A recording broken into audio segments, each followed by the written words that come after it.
Приветствую вас на канале Бурмикс, с вами дядь Миша. Друзья, не так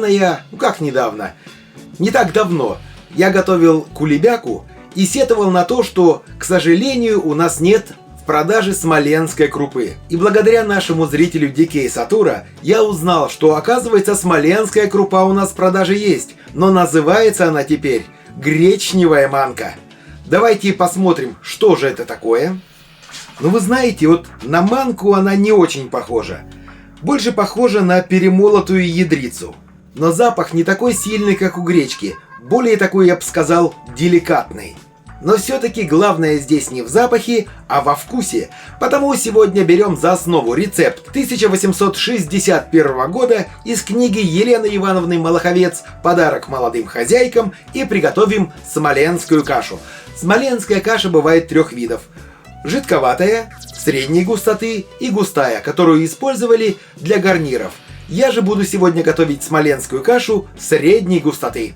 Поехали! Я буду готовить смоленскую кашу средней густоты, потому в сотейник я наливаю 900 мл молока. На сильном огне, постоянно перемешивая, довожу молоко до кипения. И постепенно всыпаю 115 граммов гречневой манки, или смоленской крупы, как ее называли раньше.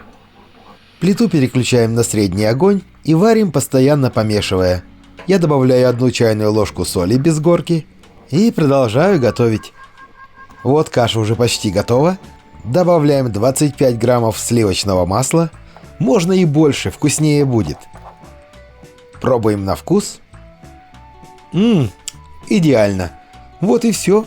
Можно дать ей немного настояться, а можно сразу подавать. Когда подаете кашу, обязательно сверху положите кусочек маслица. Все, пробуем. Консистенция отличная, как я люблю. Очень вкусная каша получилась. От души рекомендую. Детишкам точно понравится. Кстати, друзья, эту кашу можно варить не только на молоке, а также на разных бульонах, допустим, на мясном, на овощном. Можно готовить просто на воде. Можно готовить сладкие, соленые каши. Я вам показал основу. Дальше все зависит от вашей фантазии. Можно даже готовить ее с фруктами или ягодами. Готовьте, радуйте своих родных и близких. Ну а я пока с вами прощаюсь. До новых вкусных рецептов. Пока!